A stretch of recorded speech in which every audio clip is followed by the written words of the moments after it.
So I'm Steve Rutherford. I work on Google's virtualization security team, and I'm here to talk about...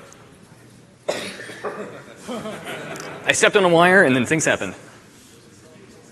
Or... All right, 1 second. I'll unplug this and see. Went to sleep. I'm going to go grab a power cord.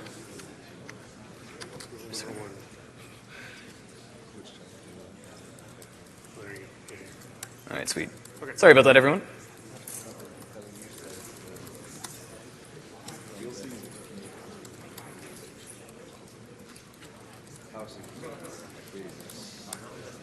Oh my God, I got this.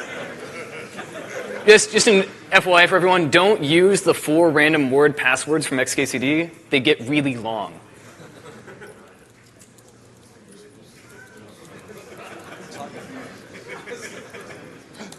Hey, 37 characters, it's fine. All right, so anyway, I'm here to talk about performance security hardening. So just some history. I've been working with Andrew Honig for the past few years, who also came here to speak, I think, in KVM Forum 2014.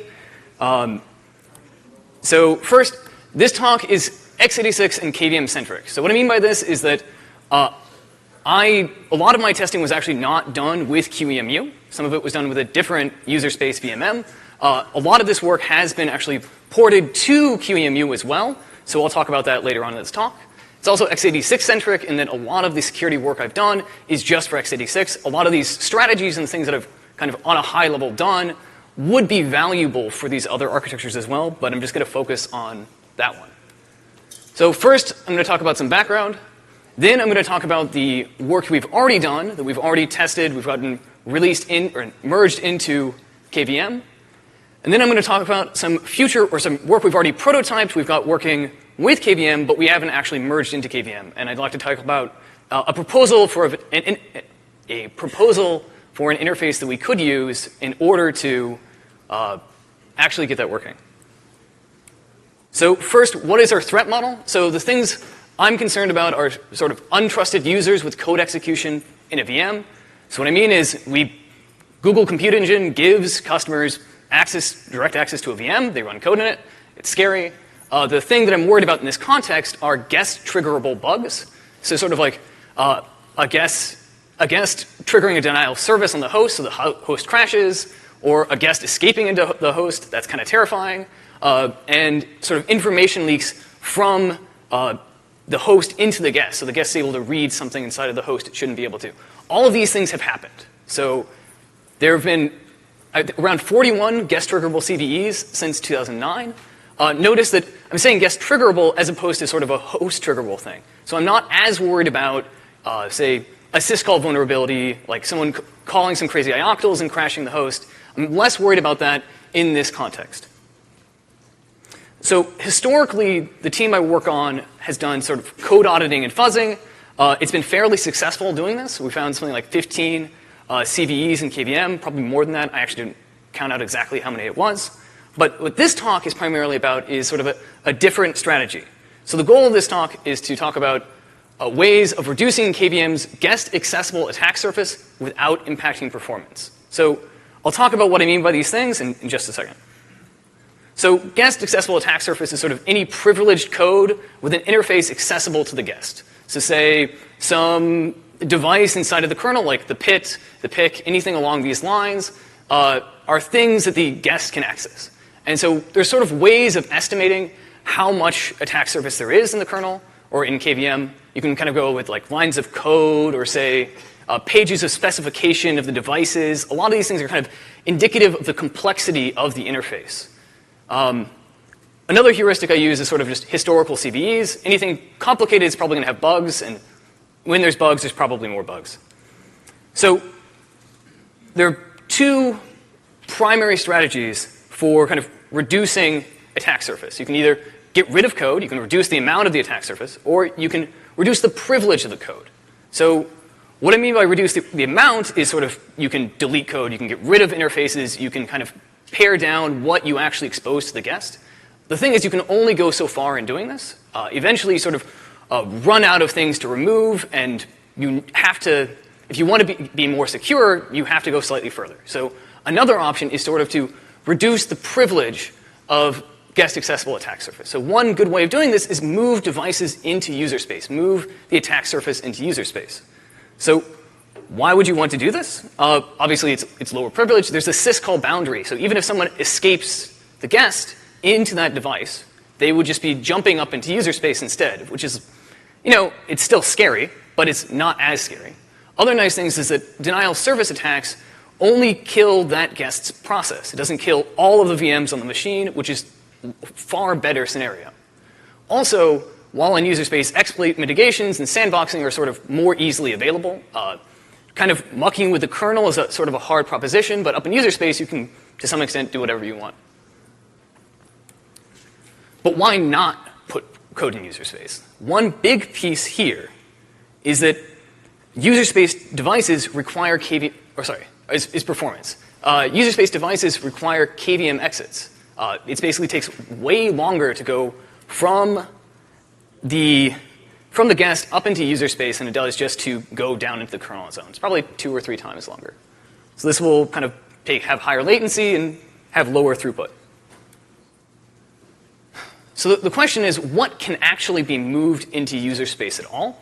The heuristics I've used, or my team's used, is sort of code that's complex, slow, rarely used, but yet necessary. The reason to say but necessary is that if it weren't necessary, you could just get rid of it, you wouldn't run it.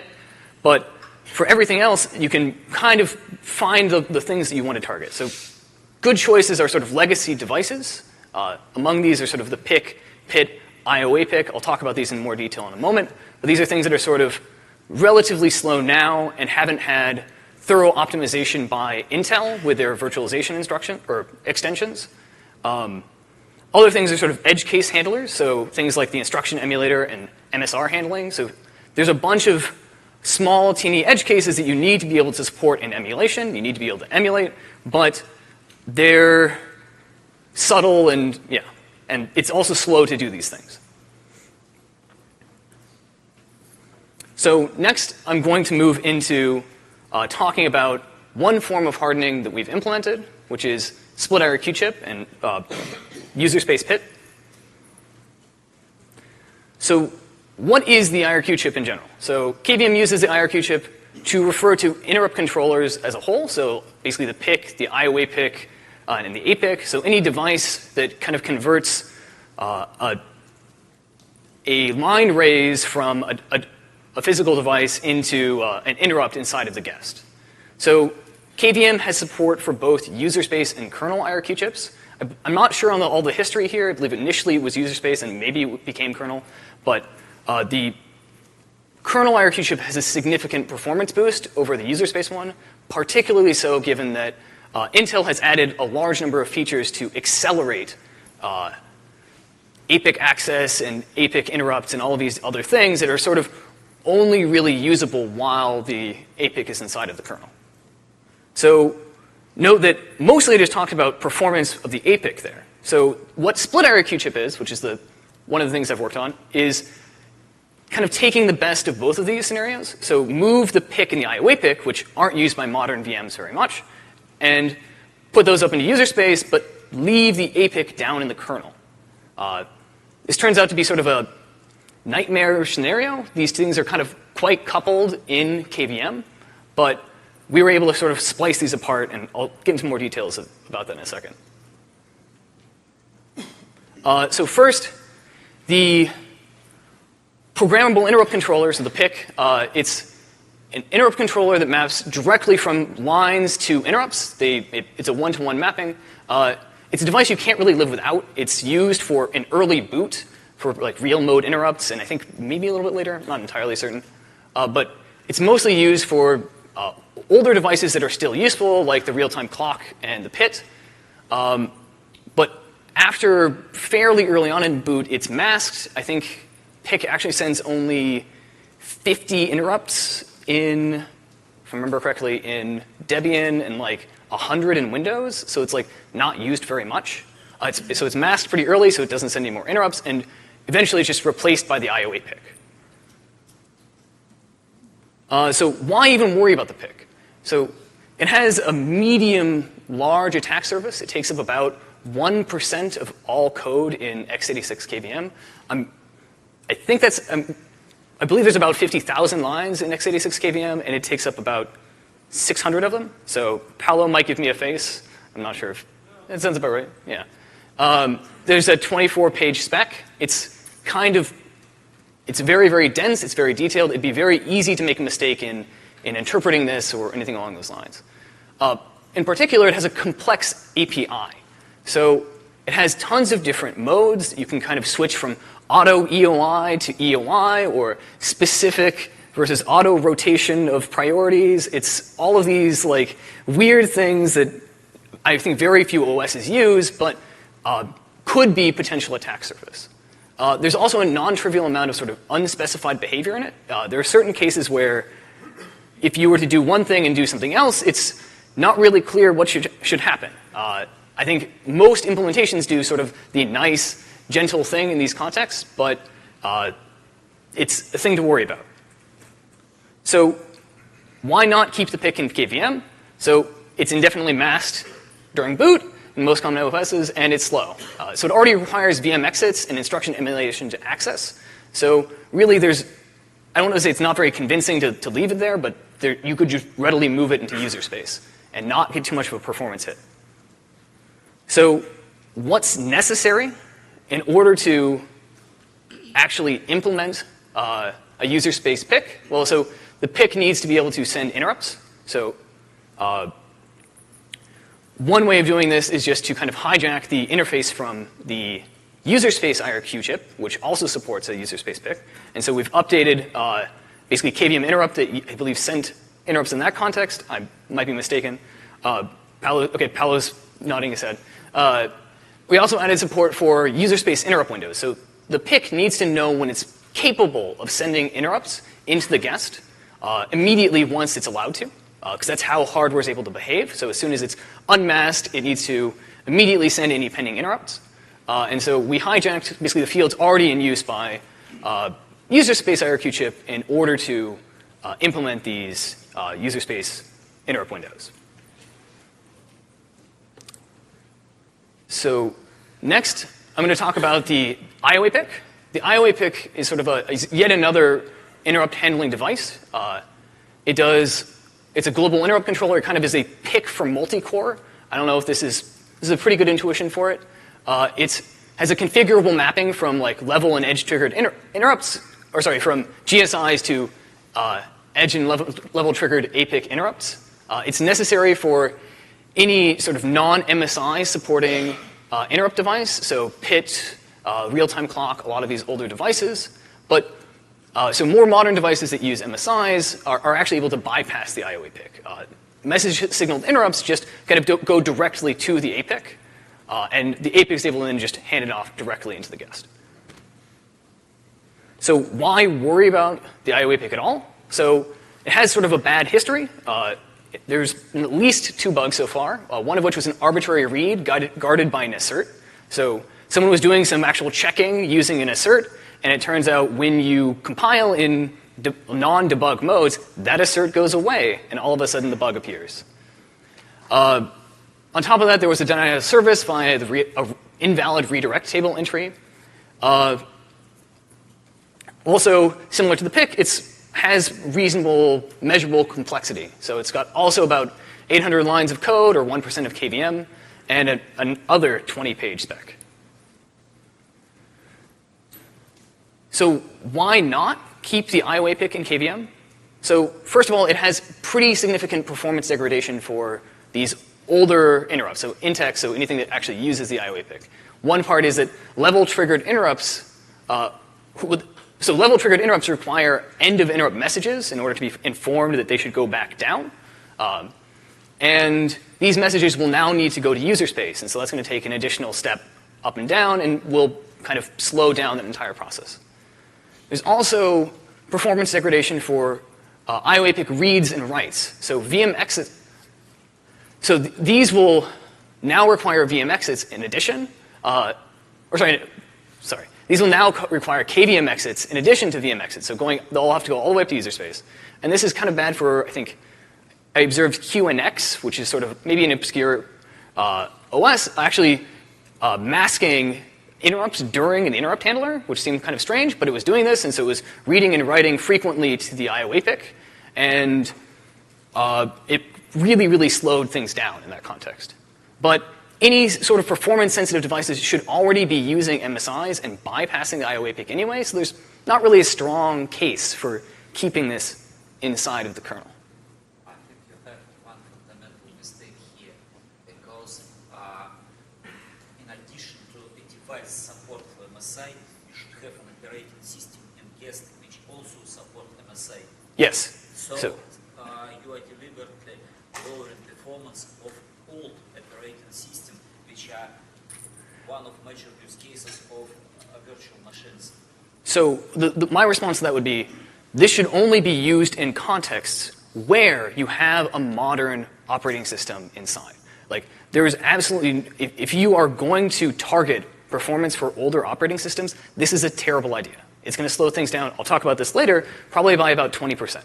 I mean, maybe that doesn't matter for a lot of people. If you're trying to target these legacy operating systems, the 20% performance hit might not matter that much, because you could try to forcibly upgrade. I'm not entirely certain. Like, there are contexts I can imagine where you wouldn't want to change OSs, but anyway.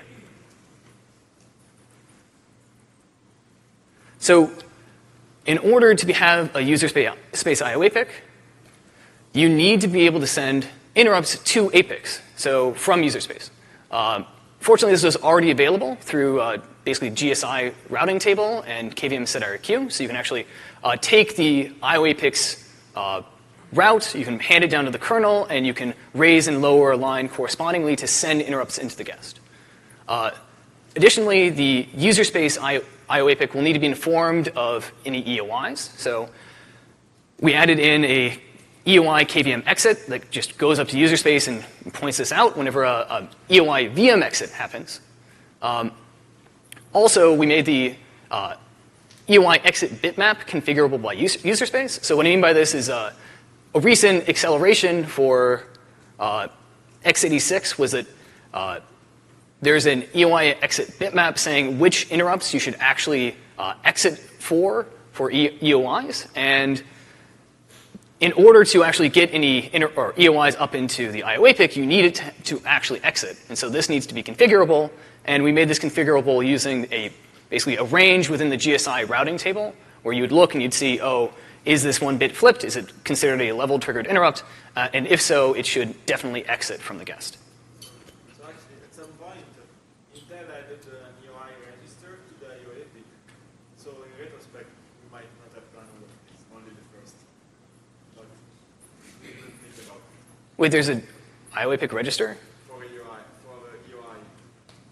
Huh. I learned last week about it, last month. I've learned also some other crazy things. I found a thread from 2010 where Avi Kivity, the previous KVM maintainer, was basically proposing a large fraction of this project. So, yeah. After the IO Pick, I'm going to talk about the programmable interval timer. So it's another device. So it's a fixed frequency timer with multiple counters. It's pretty commonly used for calibrating other timers. I don't know all of the details of exactly why it's used, but my understanding is it's primarily used for sort of not necessarily too performance critical things. Why worry about the PIT? It's had 4 CVEs so far. The most exciting of which was a PIT out of bounds memory access that potentially could have been used to escape the guest. It was kind of rated as really hard to pull off, and it was also, I think, even though it was discovered in 2015, it was originally there in like 2012 and accidentally fixed. So the PIT also is kind of complex, so it's yet again, like all of these other devices, it has about 800 lines of code and 20-ish pages of spec.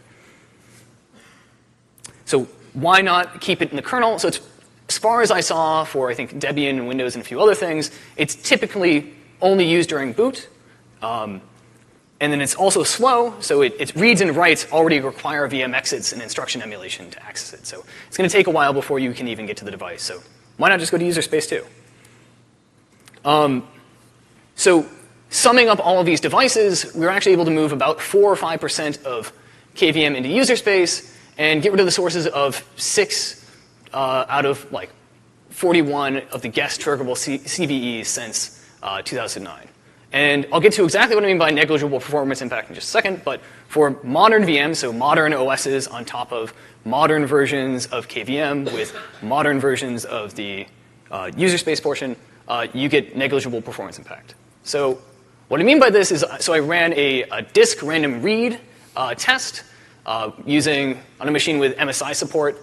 I did this on both Ivy Bridge and Haswell. So in blue, you can see the kernel IRQ chip performance, and in red, you can see the split IRQ chip performance. And they're actually really, really close. Actually, the error bars, I think for some reason, split IRQ chip was slightly better, even though I ran, I don't know, I think about 50 or 100 tests of this. For context, the bars are actually 5% confidence intervals. And so it's sort of indistinguishable, or apparently split IRQ chip is faster, but that would blow my mind. That doesn't make sense to me. But this only is for modern VMs. So how modern is modern? Well, you have to have MSI support. I guess one thing that goes unmentioned here is that you need to have a modern OS inside of the guest. And the guest should not be reading or writing to the IO Pick or the PIT too frequently. If it's doing that, you're really going to tank in performance. So what happens if you're actually doing that? So I also ran this test with a legacy guest and got significantly worse performance. So once again, in blue, you can see the kernel IRQ chip performance, and in red, the split IRQ chip performance, and you get about a 10 to 20% performance degradation in this context. And for some people, that might actually be acceptable. But if you're too worried about this sort of performance, it's probably not worth using this feature.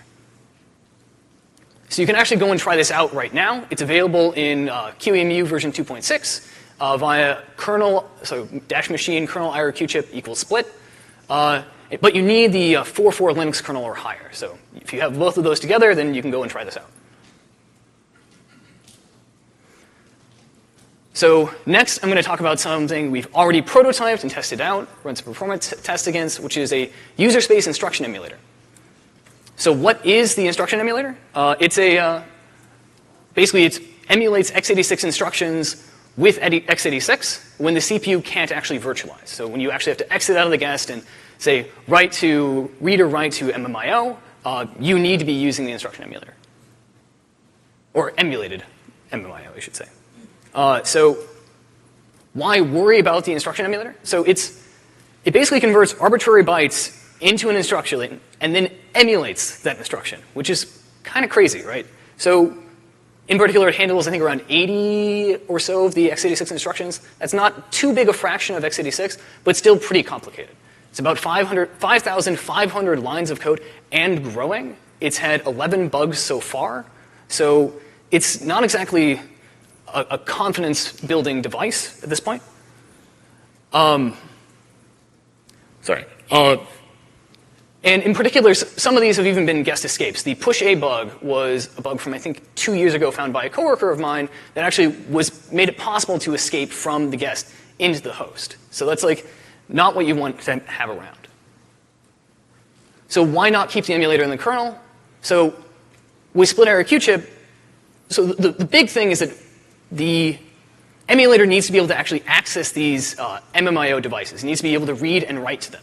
And so in order to, so fortunately with split IRQ chip, most of these devices have already been moved into Userspace. And so if the emulator were to have been moved to Userspace, it can just directly read and write across without having to have an additional kernel interface. There is a single exception. With split IRQ chip, you need to have access to the APIC, so you need to have some way to read and write to that. Fortunately, with x86's virtual machine, or with x86's APIC V extensions, you can actually skip a lot of this emulation. So you can actually just directly exit and say, oh, it's this type of APIC write, and then directly write to it. So you don't have to bounce up to Userspace to the emulator and then bounce back down to the kernel. You don't have to do a lot of that most of the time. So in order to get the Userspace Instruction Emulator working, it's going to need guest register access. Fortunately, this is already available. So you need this so that you can actually find out where in memory you're emulating. And you also need, I guess, memory access to, which is also available from Userspace. So combining these together, you can actually find the bytes of the instruction, read that, decode that, et cetera. So all this is already available, but could be accelerated if you were to use something like KVM sync registers, which is a way of kind of marking registers to be read and read up from the kernel. You're also going to need a new KVM exit type to go up to Userspace to say that you should be emulating. So one option here would just be something like KVM exit emulation needed. It's a pretty straightforward one. And once again, it must be able to talk to any kernel or MMIO / PVIO device. So in particular, the only thing that is kind of needed marginally is the ability to read and write to the APIC. Fortunately, most of the time this isn't necessary, but you still need the access because I believe the SDM, so Intel's manual, doesn't promise that it will never exit. It might do that on occasion. So we need a new ioctl to support reading and writing to the APIC. Once again, I did a disk random read test with MSI support, and here I'm comparing all of these together on Ivy Bridge and Haswell, and so the Userspace emulator is in green, where the other parts are in the same colors as before, and largely you get sort of the same performance again. It's not really noticeable in this context whether or not you're getting any perf hit. So in this context, how modern is a modern VM? Obviously, you need modern OS still, but on top of that, you need APIC V support, so you need to be Ivy Bridge or newer. This is just so you can get the APIC access VM exits, which were necessary to kind of bypass going up to Userspace every time to emulate reads and writes to the APIC. This is also in addition to all of the requirements for split IRQ chip. So once again, I ran this against a legacy guest as well that was heavily using the IO APIC, and the performance hit here is even greater. It looks like it's probably an extra 10 or 20%. So overall, it's not such a great story to be using this in a legacy context. So ideally, if you know you are not using such a legacy guest, you could definitely use this and be a little less concerned about security. How optimized is your Userspace emulator? It's predominantly, I want to say, a port of the kernel emulator. I think one reason this could be such a big performance hit is because I did not implement the accelerations involving KVM sync regs. So it's going up and down from the kernel to grab the registers. Sometimes you have requantified write instructions like call. That would be 2 exits to Userspace. With the Userspace emulator, it would be 1. So in principle, it could even be faster, actually. Interesting. Huh. So I don't know why it's not faster, but... No, I mean, that could be the reason if you don't have this. Yeah, so like, one thing for us is that even for these like newer guests, we haven't needed to optimize this case, but maybe it's worth actually going back and fixing up a lot of these cases. So overall, we were able to remove about 17 of the 41 of the sources of 17 of the 41 historical guest triggerable CVEs, removed about 7,500 lines of code from KVM, which is about 15% of it, and with negligible performance impact for modern VMs. So some future work that we could do would be actually finalizing this interface for Userspace instruction emulation and adding it into Qemu, perhaps with a similar interface to split IRQ chip where you actually opt into it. And another thing that I would like to encourage people to work on is Userspace MSR handling. I believe there were some previous conversations about this before, but it could be a pretty significant security enhancement, given that there have been 4, 5, 6, somewhere around there, CVEs in MSR handling in the past. including a recent information leak into the guest.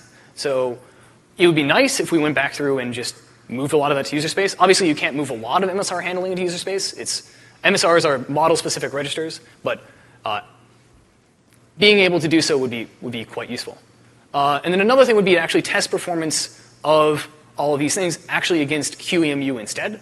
I did all of this testing against a different user space VMM, and it'd be valuable if we could move this into a more generically applicable thing as well. And thanks. Anyone have any questions? I have two arguments. Could you use the microphone?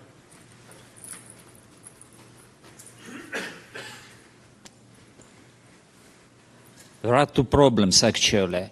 First of all, nowadays Windows, if it's run with Hyper-V, cannot run with IPQV if you enable Scenic support. The syncic. So that would be a concern for a user space emulator as well if you wanted to be able to use. So let me think through that. I'm not entirely certain how we'd go about. It cannot, because without the EOE, which is used by default in Scenic. How heavily is the APIC used when you're using a synthetic interrupt controller as well? IPQV cannot be used, it hangs. No, the APIC. How much is the APIC used? So synthetic interrupt controller is an extension of the APIC. It's a weird extension. I thought it had a VM call interface. It uses MSRs. How are those emulated? We can talk about this afterwards. It's simulated inside KVM kernel. What was that? It's simulated in kernel right now. MSRs have direct XDI, and you actually get a direct trap for MSRs, don't you? You don't go through the instruction emulator, so that's all safe. You're all fine. Yeah, that's what I thought. But you are saying that IPQV is not actually used, but it will be used for Windows. That's one point. And another point is IPQV is supported in Ivy Bridge. Yes, it's supported, but it's supported only high models of Xeon. People do not buy such hardware because they save money. That's it. Oh. Come on, Paulo, come over. Don't stand there. People will not hear you later on. So I think the Scenic turns off APIC-V only after you start using the Scenic. So the problem, so you actually run with APIC-V until Windows takes over, which is a good thing because the problem with the emulator is only when you use the MMIO interface to the APIC, which Windows doesn't use because Scenic uses MSR. So you have two parts. With APIC-V before Windows with MMIO, and without APIC-V for Windows with MSRs. Both of them should work in theory. Okay, yeah, that makes sense. And the second is obvious, but then you just don't do it if you have an old processor, a small processor, I guess. Right. Yeah. So let me quickly go through my notes. I didn't want to interrupt you while you were talking. The IO APIC issue, where you're saying you basically have to bounce off to user space for all your UIs and for your register reads. Yeah. Especially the register reads, but maybe even the writes. Couldn't you just use a shared page? Similar to the shared page thing with what we do with the CPUs. I think we had something similar for SC90 somewhere. There might be some clever way to get that to work, but the default interface for the IO APIC is this weird register select. You select a window and then you write to some other port thing to get all that to work. And so I'm not really sure how you'd kind of force those things together. And part of the point of this is just so that would let us optimize sort of the legacy case, which is what we weren't even that concerned about. Even with this, it was only something like a 10-ish% performance hit for disk use. So maybe that's actually not a huge concern. Right. But yeah, you're right. I mean, and you would still need the instruction emulator because you still have an MMIO interface that's helpful.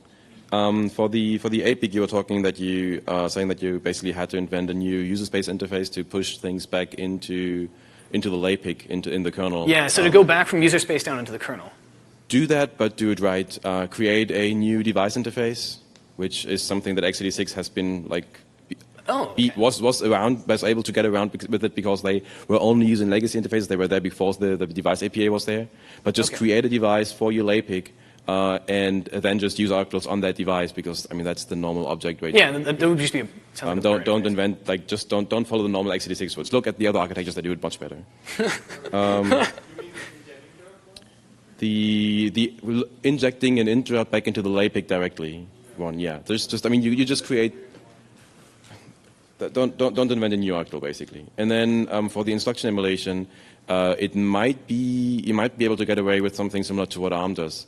So I mean you obviously don't get hardware acceleration for everything, but so ARM is only able to cover like 5% or so of all MIO exits in hardware, and you could do the same in KVM. You could only look at like the top 5% of instructions that really do get used for normal operation MIOs. Emulate those in the kernel and just forward all the oddball cases that nobody really cares about with like 10 prefixes in front or something, all of that into Userspace. Right. Why not?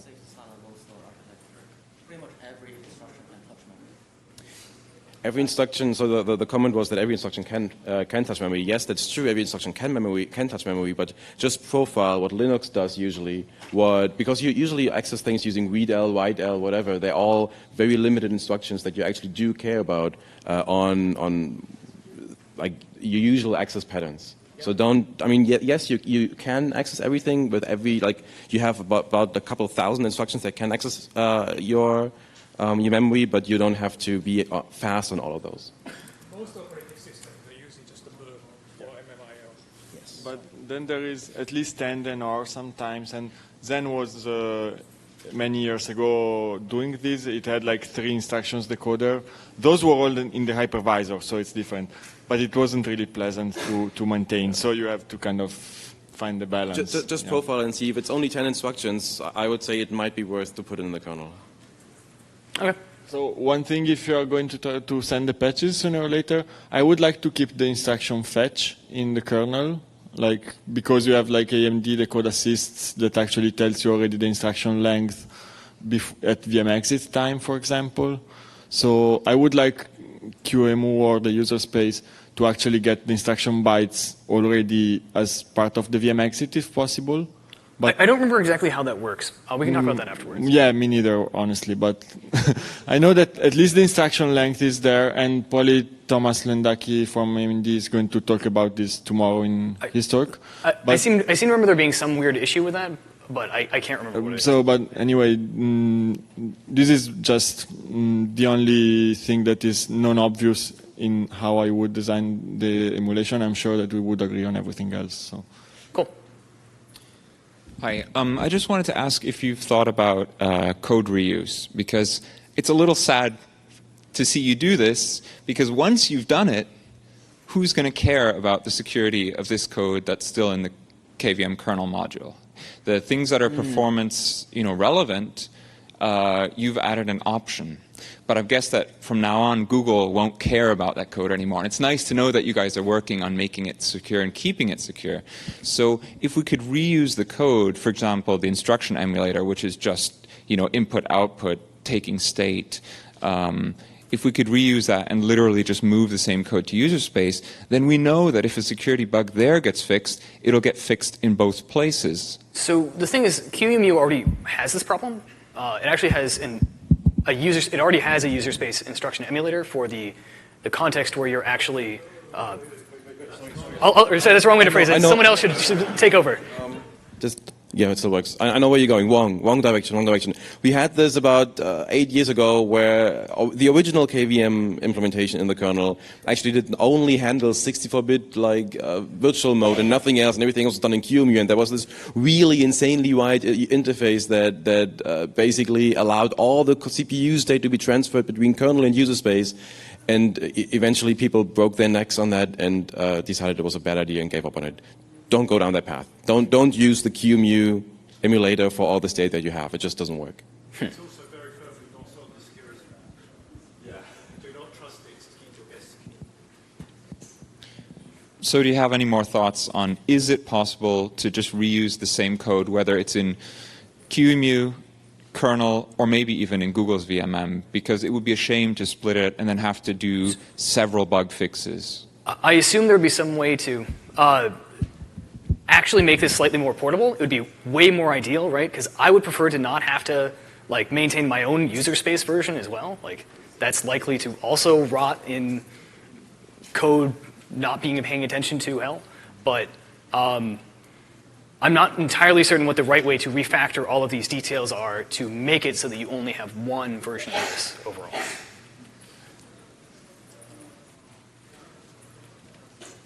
Just to respond, we actually did take the emulate.c file from the kernel and pull it in user space in our VMM. So we did most of that. It took a lot of massaging to actually get it to work and getting it to compile, because it makes some ugly assumptions about GCC that are always true, that aren't always true. But any other questions? Well, thank you, everyone, and have a nice lunch.